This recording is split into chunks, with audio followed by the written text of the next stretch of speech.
ये हम कृपा का आदर क्यों नहीं करते? जो हम पर कृपा हुई है इसका हम अनादर कर देते हैं। अगर एक भी किसी कृपा की कोर का हम आदर कर लें तो संसार समुद्र से पार होने का उत्साह प्रकट हो जाए। सबसे पहली कृपा मनुष्य शरीर, सबका अधिकार है भगवत प्राप्ति करने का। पुरुष नपुंसक नारी वा जीव चराचर कोई, सर्व भाव भज, ध्यान दीजिए, सर्व भाव भज कपट तजी, मोहि परम प्रिय सोई। चाहे स्त्री शरीर हो पुरुष शरीर हो कोई भी हो, यदि हम कपट का त्याग करके प्रभु का सर्वतो भावेन हमारे माता पिता भाई बंधु धन संपत्ति गति मति लोक परलोक सब मेरे प्रियालाल हैं, इसे सर्व भाव कहते हैं। कपट तजी, हृदय में कपट न रखे। प्रभु को कपट अच्छा नहीं लगता। मोहि कपट छल छिद्र न भावा। देखो हमारे ऊपर कितनी कृपा, जिस वृंदावन धाम में आना ही केवल लाडली जू के हेतु की कृपा से होता है, दूसरा कोई पुण्य प्रताप नहीं। श्री राधिका कृपा बिनु सबके मनन अगम्य, मन से भी नहीं सोच सकते वृंदावन कैसा है, या वृंदावन का नाम स्मरण भी नहीं कर सकते। वही कर सकता है जिस पर हमारी महारानी जू लाडली जू ने कृपा कोर की है। क्यों की है इसका कोई उत्तर नहीं, अहेतु की कृपा लो। दूसरा, वृंदावन धाम आना, दर्शन करना, चले जाना, एक ये लाभ, परम लाभ। इससे भी बड़ा लाभ हुआ सत्संग मिल जाना। जैसे हीरा मिले और जौहरी न मिले तो उसका महत्व, उसकी कीमत हम नहीं जान सकते।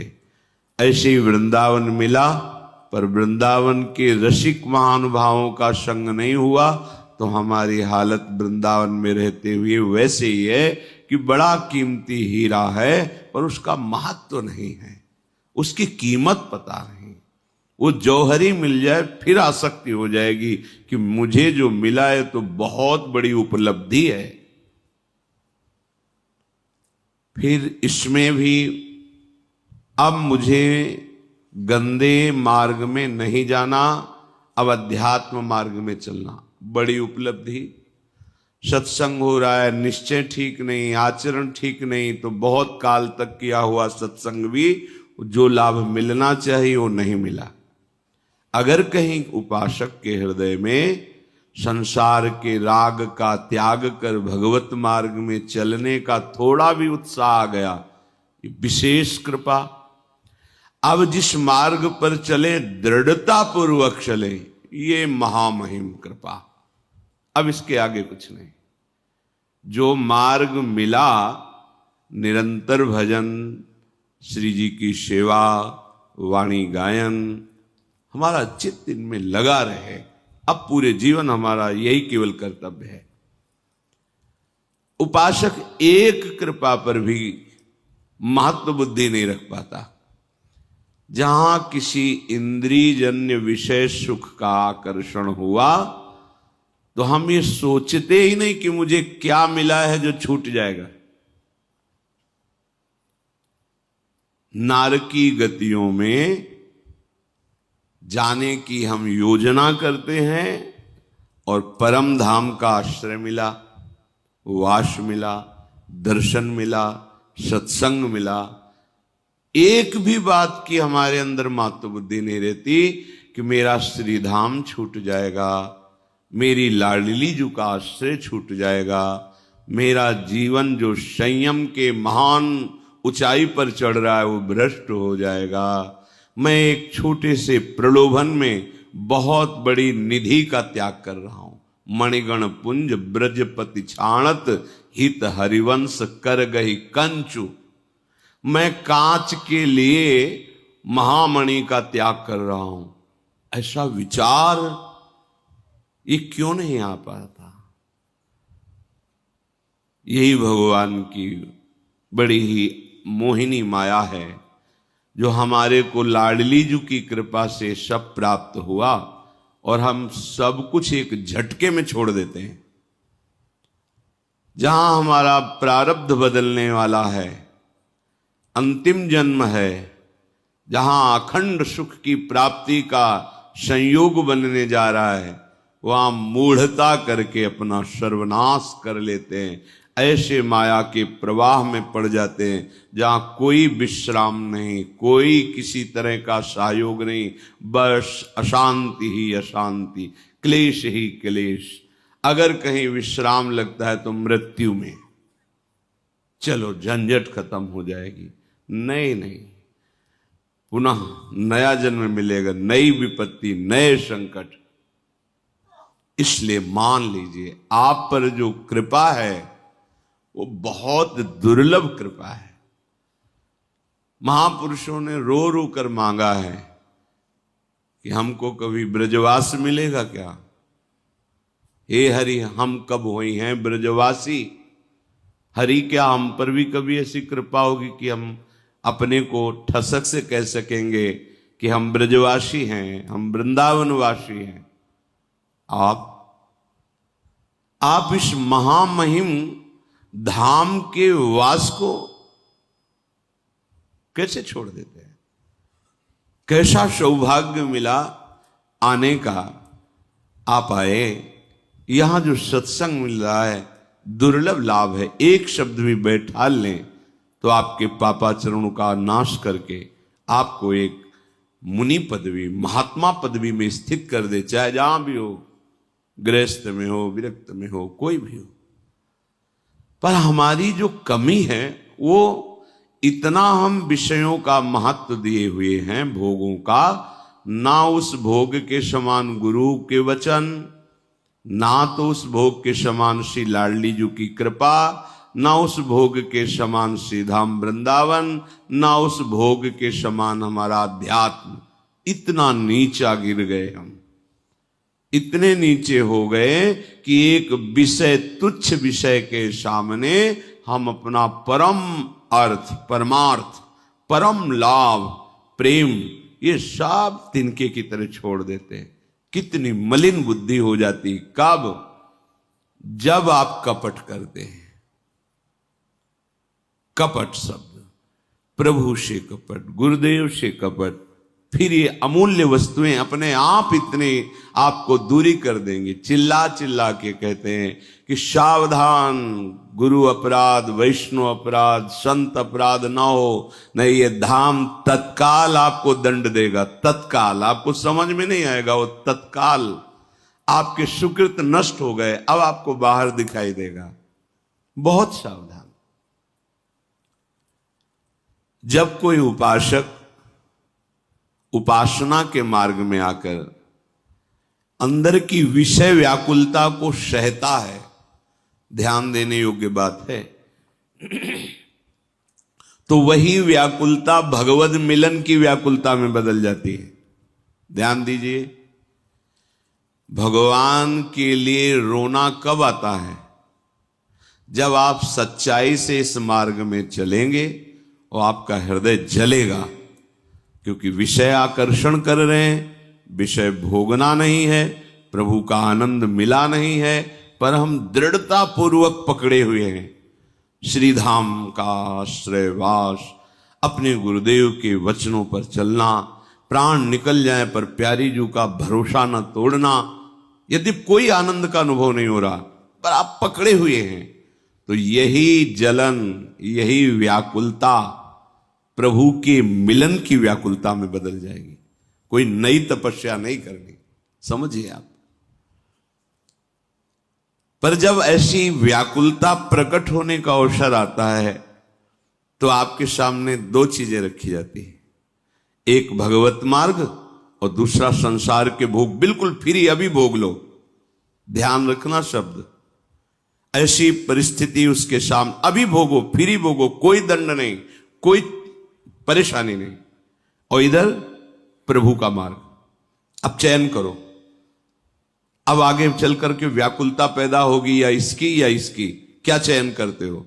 हम लोग इतने गिरे हुए विचार वाले हैं कि भगवान को विषय के सामने छोटा करके छोड़ देते हैं और विषय स्वीकार कर लेते हैं।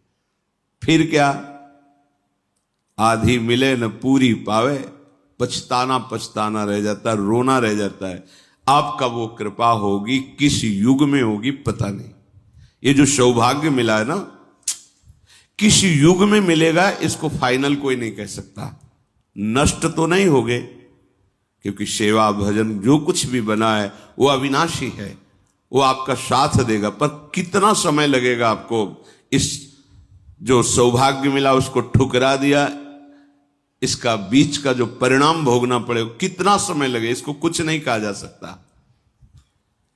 जब इस हम क्लेश को सहते हैं, सहत सहत बाढ़े भगति, देखो तुम वीर हो, तुम सह सकते हो। ऐसा नहीं कि मैं नहीं सह सकता, सह सकते हो। बस तुम सहने का निश्चय करो। तुमने निश्चय कर लिया कि मैं सह नहीं पाऊंगा, तो सच्ची कहते हैं आप में बहुत सामर्थ्य है, आप सब कुछ सह सकते हैं। हमने एक भिक्षा करने जब जाते थे तो एक घर में देखा, उनका एक्सीडेंट हो गया था, पैर यहां से टूट गया था, सरिया पड़ी थी, इतना बड़ा पत्थर बंधा हुआ, हिल नहीं सकते। कितना जब उनसे बात करते थे तो बात भी करते थे, सह रहे, भयानक कष्ट सह रहे। ये कोई छोटे मोटे कष्ट नहीं है।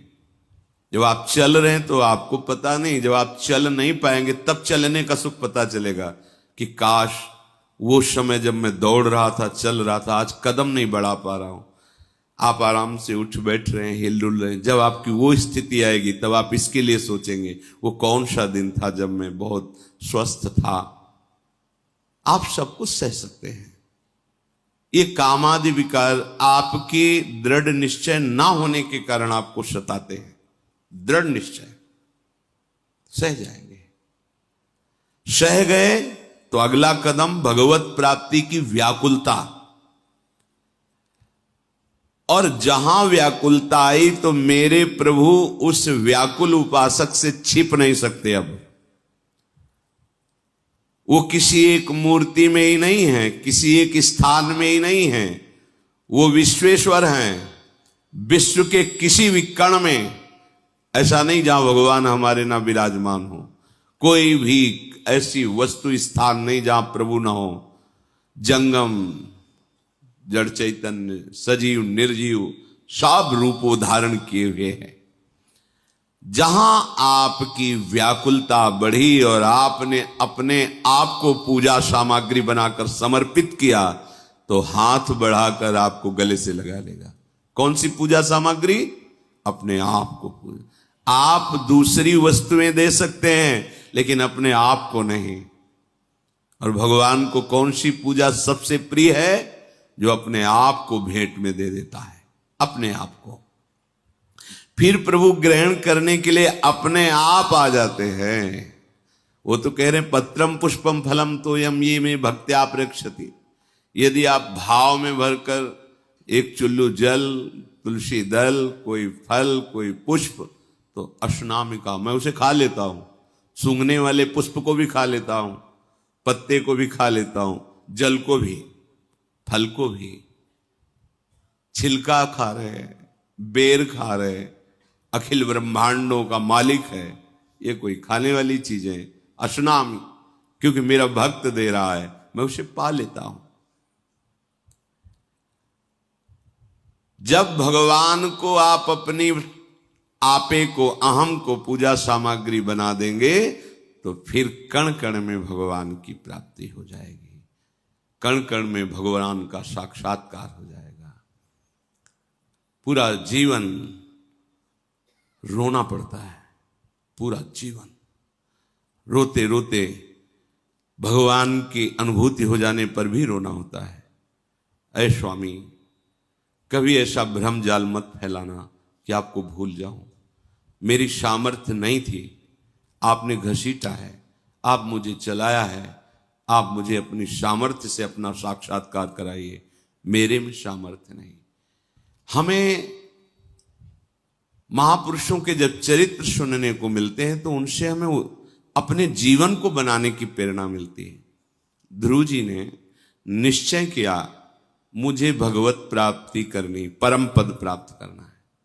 गुरुदेव मिलते हैं, देवर्षि नारद जी, उनकी परीक्षा लेते हैं। तुम्हें बहुत भयावह स्थिति, जंगल में मच्छर हैं, सांप हैं, बिच्छू हैं, हिंसक जीव हैं, भालू, चीता, सिंह, ये सब तुम अभी 5 वर्ष के बालक हो, कैसे अनुभव कर पाओगे? प्राण त्याग दूंगा पर अब वापस नहीं जाऊंगा। नहीं, तुम अगर राज्य के कारण तो मैं अभी चलकर राज्याभिषेक कर देता हूं, नहीं, प्राण त्याग दूंगा, मुझे अब भजन ही करना है। और 6 महीने में की उन्होंने। कैसे? सूखे पत्ते खाए, फिर उनको छोड़ दिया, जलपान के उसको भी छोड़ दिया, फिर वायु के द्वारा केवल वायु को भी छोड़ दिया। अपनी वायु रोक ली, पूरे विश्व ब्रह्मांड की वायु रुक गई।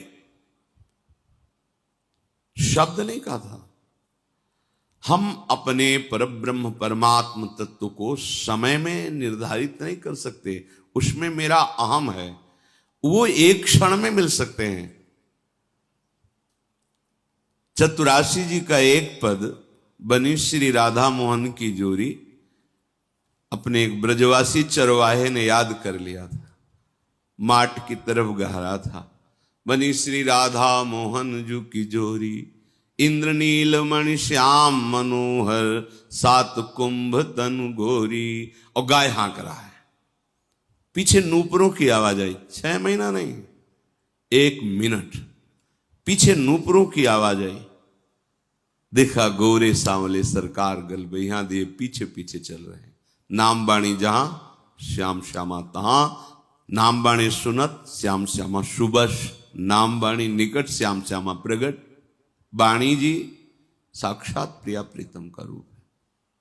देखा, ओ कहां एक अज्ञान से युक्त जीव और कहां प्यारोढुम क्षमते न यच्छु सुकादि नाम तो यह ध्यानगम। देखा, उसे प्रणाम करना भी नहीं आता। प्रिया प्रीतम ने कहा, सुनो, मदन टेर पे हरिवंश चंद्र जो हैं उनसे जाके कह दो आज मुझे कढ़ी चावल पाने की इच्छा है, वो बना के लावे। भागा भागा आया, मदन टेर में महाप्रभु से मिला। महाप्रभु ने कहा, अच्छा कैसे मिल गए तुम्हें प्रिया? बोले, प्रभु हमको तो एक भजन याद हो गया है, बनी श्री राधा मोहन जी की जोरी, वही बार बार गा रहे थे तो पीछे देखा कि गोरे और सांवरे सरकार प्रिया प्रीतम। वो कह रहे बहुत भूख लगी। प्रफुल्लित हो गए महाप्रभु, वो कृपा कर दी इस जीव पर, बनाया भोग, गए उसको पवाया प्रसादी। जब नवनिवृत्त निकुंज के सहचरी भाव का तत्काल प्रादुर्भाव, जो अत्यंत दुर्लभ पद है वो बिना मांगे दे दिया हमारे प्रिया प्रीतम। ऐसे कृपालु, कभी ऐसे वचन नहीं, कभी उपासक को कभी ऐसे वचन नहीं बोलना चाहिए। इससे गुरुजनों के हृदय में दुख होता है। कैसे दुख होता है? अहम जन्य वचन, मैं कर लूंगा, नहीं। यह हमने बड़े बड़े भजनानंदियों को देखा है रोते हुए। मेरे से भजन, मेरे सदगुरुदेव भगवान एक दिन कह रहे, रसोई सेवा करके निकले तो ऐसे बैठे थे, माँ जी कोई बात है क्या? उसे महापुरुषों से नहीं टोकना चाहिए, वो कब किस बात में है, पर बहुत अपनापन हो जाने पर निरंतर सेवा में कोई फिर ऐसा नहीं। तो का बात क्या है? एक बात हृदय में अभी चुभ रही है। जी महाराज जी, आंसू भरा है। महाराज जी को कहा, जीवन हो गया, अभी छक के भजन नहीं कर पाए। क्या कभी वो प्रेम प्राप्त होगा, वो भजन प्राप्त होगा जो महाप्रभु ने प्रकाशित किया है? पूरा जीवन हो गया, रात दिन। कभी 1 बजे रात्रि को उठ के देखा है तो महाराज जी चल रहा भजन, गिरिराज जी की दंडोती परिक्रमा कर अचानक बैठ गए। अब हम बैठे, जब उठे चले तब फिर चले। पूरा जीवन श्रीधर बाबा बड़ा अद्भुत भाव में उनका जीवन, कोई नहीं जानता था। एक छोटा सा कमरा, एक लंगोटी यहां से केवल अचला और एक मच्छरदानी, जे भी उनके चरण छो तो जैसे मशीन फिट हो गई हो, ऐसे मंत्र चलने लगता। मतलब प्रत्यक्ष का अनुभव देखा। कमरे में घुसते ही जैसे मैं भगवान के निज धाम में प्रवेश कर रहा हूं। वयोवृद्ध, एकदम शरीर शिथिल, भजन, इतना भजन। और जब वो ऐसे स्वस्थ चित्त होके 1 बजे के बाद बैठते और जब जैसे गए प्रणाम किया, कहते आप सब वैष्णव मुझे अपराधी पर कृपा करो, अब तो भजन ही नहीं बनता, अब तो राधा रानी जाने क्या हमारा जीवन होगा। माला चल रहा है, लंगोटी पहले केवल बैठे, रात दिन भजन, और भजन के लिए रोना, जिससे आत्मा स्वयं वरण करती हुई प्रकाशित हो जाती है। ये कृपा का मार्ग है। हमें सदैव इस बात का ध्यान रखना चाहिए कि हमें रोना है गुरुदेव से, इष्ट से। कभी तो कृपा हो कि इस जन्म में मैं निरंतर भजन करूं। कुछ बोध हो ना हो, साक्षात्कार हो ना हो, इसकी योग्यता तो मैं अपने को समझता ही नहीं हूं, पर इतना जरूर हो जाए कि कभी मैं प्रियालाल को भूलूं ना। वचन से भी कभी अहम नहीं होना चाहिए। अगर वचन से भी अहम हो जाए तो धोखा हो जाएगा, फिर भ्रम पैदा हो जाएगा। ये भगवत मार्ग है। अगर अंदर निष्कामता है तो उनकी कृपा है, पर कहो मत। कह दिया तो भूत लग जाएगा, कहना नहीं, चुप शांत, हृदय की बात हृदय में रखो। और ये तो केवल कृपा से संभव है, केवल कृपा से। भगवत साक्षात्कार, मोक्ष मूलम गुरु कृपा, भगवत दर्शन तो आपकी कृपा से। तुम्हारी कृपा, तुम्हारी रघुनंदन, जानहि भगत भगत और चंदन। हृदय को शीतल करने वाले हे आनंद समुद्र प्रभु, आपकी कृपा से आपका साक्षात्कार होता है, आपकी कृपा से आपका अनुभव। तो कृपा कोई सीमा नहीं। महाप्रभु कह रहे हैं हरिवंश चंद्र जी कि यत्र यत्र मम जन्म कर्म भी नारके परमे पदे थवा। हमें निकुंज में रखो या नरक में रखो या परम पद में रखो, आपकी मौज पर रहूंगा आपके साथ जहां आप भेजेंगे। राधिका रति निकुंज मंडली, वो फाइनल नहीं कह रहे, वो कह रहे जहां जहां जे जोनि जन्मों कर्मवश, बस आपसे यही मांगते हैं, तहां नाथ पद अनुराग हो, आपके चरणों में प्रेम हो, आपका भजन होता है, आपकी कृपा से आपकी भजन। हरिवंश कृपा, हरिवंश कहें, बहुत सावधान। अंतःकरण के अंतर्गत में अहम धर्म तब तक अपना राज्य रखता है जब तक तृणादपि सुनीचेन ये भाव नहीं आ जाएगा। यही भाव भगवत साक्षात्कार कराता है। आप भगवत साक्षात्कार कर सकते हैं? मुझदम की सामर्थ्य क्या। अरे मैं तो एक बार राधा भी नहीं बोल सकता, अगर बोल रहा हूं तो केवल वृंदावन की कृपा, गुरुदेव की कृपा, सब रसिकों की चरण रज का प्रताप, मेरे में सामर्थ्य। ये तृणादपि सुनीचेन की तरफ हृदय जा रहा है। देखो आचार्य हैं, हित सजनी जो हैं, जिनके अधीन प्रिया प्रीतम है, वो कह रहे क्वाहम तुच्छ परम अधम प्राण्यो गर्ह कर्मा यत्तन्नाम स्फुरति महिमा हरेश वृंदावन से। मैं तो तुच्छ मूढ़ अधम, और ये पराविद्या राधा नाम, बोले ये तो सिर्फ वृंदावन की महिमा है। और जबकि दाता राधा नाम के दाता हैं वो, किशोरी किशोर अधीन है उनके। जैसी सखी इच्छा करती वैसे प्रिया प्रीतम खेलते हैं, जैसे प्रिया प्रीतम खेलते हैं वैसे वृंदावन उसी समय, वही शोभा, वही विस्तार। समझिए, अहम की भाषा, अहम की क्रिया, अहम का चिंतन, ये समर्पण कर दीजिए और दैन्य भाव से पुकारिए तो 1 मिनट में मिल जाएंगे। 1 मिनट में अहम बना रहे तो आज तक कोई ऐसी तपस्या और साधना नहीं हुई कि प्रभु को खरीद लिया जाए कि मैंने इतना किया अब आप। हमारा कहीं बल है, बुद्धि बल, कहीं है कोई बल है, वो सब प्राकृतिक है। प्राकृतिक बल से चिदानंद तत्व को खरीदा नहीं जाता, वो पर्दा नहीं हटता। जब वो कृपा करते हैं और पर्दा हटा देते हैं, तब साक्षात्कार होता है। रोना पड़ता है, बिन रोए किन पाइया प्रेम प्यारा मीत, और जो रोता है ये बोल नहीं सकता। रुदुष्वरम राजन कृष्ण दर्शन लाल। अब हर उपाय करके देख लिया, अब तो आप अपनी कृपा से मिल जाओ। तो शिशु को जैसे अन्य भोजन से तृप्ति नहीं होगी, वो पा ही नहीं सकता, वो केवल मात्र दुग्ध से उसका पोषण होता। शिशु जो मां की गोद, ऐसा होता है शरणागत भक्त, शिशु की तरह। और प्रभु उसे अपने प्रेमामृत दुग्ध का पान कराते हैं। और वही जब बड़ा हो जाता है तब उसके लिए भोजन की थाल होती। बड़े मत बनो, छोटे बने रहो, तो मां के प्रेमामृत दुग्ध का पान करने का अधिकार बन जाएगा। जैसे माता अपने बच्चों को प्राणों से भी अधिक प्यार करती है, ऐसा उदाहरण देना तो बहुत लघु है। भगवान अपने भक्त को उससे भी अधिक प्यार करते हैं। उसे कहने में तो उदाहरण में यही बढ़िया आता है, करो सदा तिनके रखवारी, जिम बालक राखे महतारी। पर माता के अंदर जितना वात्सल्य, वो वात्सल्य समुद्र प्रभु के एक अंश से है।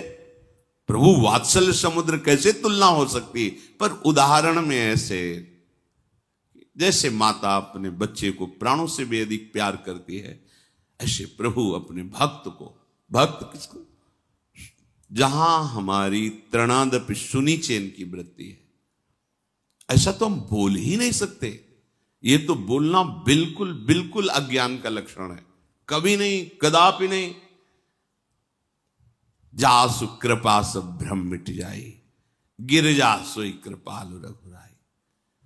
गुरु प्रसन्न साहब अनुकूला, मिटी सकल कल्पित भय शूला। एकदम आश्रित। आप कुछ कर सकते हैं? पता नहीं, जो करवाया जाए, जैसे चलाया जाए। प्रभु के लिए ये व्याकुलता तभी तक नहीं होती जब तक हमारे अंदर कुछ बल, कोई आकर्षण, कोई भी सहयोग है। देखो, हर लीला में हमको उपदेश मिलता है। भागवतिक चेष्टाएं की गोपीजनों ने भगवत प्राप्ति की। जब भगवान रास में अंतर ध्यान हो गए तो गोपीजनों ने पहले लता पता से पूछा, भूमि से पूछा वृंदावन की, कि तुम जो इतनी प्रफुल्लित नजर आ रही हो, मेरे प्राणाराध्य गोविंद के चरण चिन्ह है ना, इसीलिए तुम प्रभु किधर गए प्रभु? ऐ तुलसी, तुम जो इतनी आनंदित दिखा, मेरे गोविंद का स्पर्श प्राप्त हुआ है। ऐ तमाल, ऐ अशोक कदम, तुमने मेरे प्रभु को देखा है क्या? ये फिर वो लीला अनुकरण किए, फिर भी नहीं साक्षात्कार। तब रुदुष्वरम राजन कृष्ण दर्शन। यही आत्मा है, यही परमात्मा है, यही भगवान है, यही हमारे लाडले प्यारे हैं। जो जिस भाव से उपासना करता है वैसा अनुभव, पर सबको आश्रित होना होता है। जिनकी चरण रज का आश्रय लेकर योगी योग में, ज्ञानी ज्ञान में, भक्त भक्ति में चरम अवस्था को प्राप्त होता है, वो हमारे प्रभु हैं। चरण आश्रित मालिक निर्णय करे कब मिलेंगे कब न मिलेंगे, मेरे अधीन थोड़ी है, मेरी सामर्थ्य तो नहीं ना। वो एक सेकंड में मिल जाए, वो एक जन्म में मिल जाए, वो कई जन्म में, उनकी बात है। मेरी बात है कि मैं उन्हें एक सेकंड भी नहीं भूलूंगा, ऐसा अभ्यास करूंगा उनकी कृपा से। ये जो साधारण हृदय वाले जन हैं, ऐश्वर्य, सुख, संपत्ति और यश, इनकी चाह में भगवान को छोड़ देते हैं, छोड़ देते। हमारा संबंध नित्य है प्रभु से, पर जब चाह प्रकट होती भोगों की तो वो संबंध छूट जाता है और ये संबंध सत्य लगता है। और भगवान एक आस्था का विषय है, आस्तिकता का विषय है, हम पर कृपा करें, हमारे संबंधी, हमारे भोग हमको मिलते रहें। वास्तविक संबंधी हमारे प्रभु हैं, पर ऐश्वर्य, सुख, संपत्ति, यश, इसने प्रभु को पराया कर दिया और ये सब अपना लगने लगा। देखो, एक किसान गेहूं की फसल करता है, चना की फसल करता है, सरसों की फसल करता है। फसल तैयार खड़ी है, पर गारंटी से नहीं बोल सकता कि वो ये फसल भोग ही लेगा। खड़ी है, वो कब?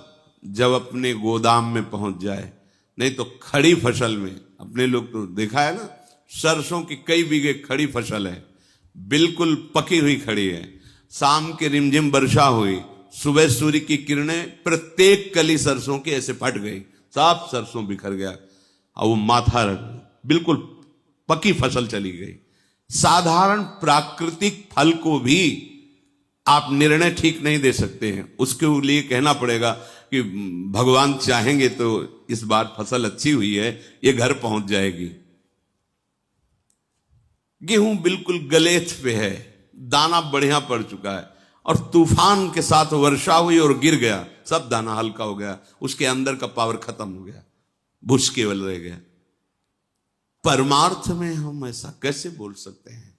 बहुत सावधान, कहीं किंचन मात्र भी हमारे हृदय में कोई अन्य बल नहीं होना चाहिए। और जब प्रभु का बल है तो बोलने की जरूरत नहीं। वो सर्वांतर्यामी कब क्या करवाएंगे वो जाने, हमको तो तिनके के समान रहना है। ज्यो ज्यो राखत हो त्यों त्यों रहियत हो हरि। पिंजरा को जानवर फड़फड़ा सकता है, उड़ नहीं सकता। हम वो हैं पिंजरा के जानवर, उनकी कृपा से हम पकड़ लिए गए, नहीं तो हम कहां उड़ जाते। ये तो उनकी कृपा हमें पकड़े। सत्य मार्ग का अवलोकन करो, सत्य मार्ग के भाव को समझो। लोग जरा से धन, जरा से ऐश्वर्य, जरा से सुख, सम्मान, बल, इसके लिए प्रभु को छोड़ देते हैं। बिल्कुल ऐसा ही है, बिल्कुल ऐसा ही है। जीवन भर सुख संपत्ति की भूल भुलैया में दौड़ते दौड़ते मृत्यु के समीप पहुंच जाते हैं। हाथ कुछ नहीं लगा, शरीर ही छूट जाएगा तो तुम्हारा प्रयास किया हुआ ये जो सुख है, ऐश्वर्य, धन, संपत्ति, मान, प्रतिष्ठा, ये नहीं रहती। ये जो जगत का तुम्हें सौंदर्य खींच रहा है, सुख खींच रहा है, और जिसकी छाया में तुम मतवाले हो रहे हो, अगर वो मिल जाए तो कैसा लगेगा? जिसे तुम सुख समझते हो, ये सुख नहीं, सुख की छाया है, समझ पड़ती नहीं, ये मेरे गिरधर की माया है। जिसकी छाया में तुम पागल घूम रहे हो, सुखाकर्षण, अगर वो सुख समुद्र मुस्कुरा के तुम्हें गले से लगा ले तो कैसा होगा? निहाल हो जाओगे, परम विश्राम मिल जाएगा, हृदय शीतल बना रहेगा। इसलिए जो भक्तजन होते हैं, समस्त दुख एक साथ टूट पड़े, भारी पीड़ा उसको घेर ले और उसके ऊपर कलंक लगाया जाए, लांछना का भार डाल दिया जाए, तो भी परम धाम का यात्री डगमगाता नहीं, आगे बढ़ता है। ध्यान रखिएगा। इस मार्ग में समस्त दुख एक साथ घेर ले, समस्त पीड़ाएं आ जाएं, उसके ऊपर कलंक लगाया जाए, लांछना लगाई जाए, वो सारे लांछना दुख भार को लेके डगमगाएगा नहीं, आगे यात्रा। कब? जब हम गलत नहीं होंगे। ये बात समझ लेना, यात्री जो परम धाम का है। इसलिए इस मार्ग के पथिक को कुल, मान, लज्जा, प्रशंसा, प्रणाम, नमस्कार, ये सब कभी अपने हृदय में नहीं लाना चाहिए, नहीं तो मार्ग रुक जाएगा। कुल, मान, लज्जा, प्रशंसा, प्रणाम, नमस्कार, यश, कीर्ति, ये इस मार्ग में अगर स्वीकार किया तो बदल जाएगा मार्ग। आज तक न मालूम कितने ऐसे ऐश्वर्यवान और विद्वान इस मोहक माया से मोहित होकर के अपने प्राणनाथ के लिए निकले थे और अपने प्राणों को खो दिया भोग और ऐश्वर्य में। ये निरा पागलपन चढ़ाती है माया, निरा पागलपन। वो खुद कहेगा मुझे समझ में नहीं आया, मैंने ऐसा क्यों कर दिया। वो खुद अपने से प्रश्न करेगा पर उत्तर नहीं मिलेगा। क्यों? क्योंकि आपने शास्त्र वेलना की, गुरुजनों की वाणी का त्याग किया, तो आपके ऊपर पागलपन चढ़ गया। सचमुच सचमुच बिल्कुल कड़ुआ, लेकिन इतनी मिठास वाला आकर्षण है संसार का कि बड़े बड़े विद्वान भी मोहित हो जाते हैं। पर सोचो, जिसकी माया की मधुरिमा इतनी मतवाली कर देती है, अगर वो मधुराधिपते रखिलम मधुरम, फिर क्या पागलपन होगा, फिर कैसी उन्मत्तता होगी। ये पृथ्वी में माया में जितना भी तुम्हें सुख दिखाई दे रहा है, 4 दिन की चांदनी है, फिर अंधेरी रात है। जिनका नित्य विनाशी माधुर्य महासुख है, उन प्रभु श्री कृष्ण को केवल आप अपनापन दे दीजिए, केवल आप अपने को समर्पित कर दीजिए। फिर वो क्या करते हैं, आगे का काम उनका है। गोपीजन कह रही, जब प्रभु कह रहे कि तुम सब क्यों आई हो, बोले आपने क्यों बुलाया। मुरली में क्लीम शब्द का उच्चारण करके हमारे को आपने ही तो आकर्षित किया है। फिर आप पूछ रहे हो यहां क्यों आई, तो हम आपसे पूछ रहे हैं आपने क्यों बुलाया। चलो तुम बंसी ध्वनि सुन के आ गए, इसका प्रभाव ही ऐसा है।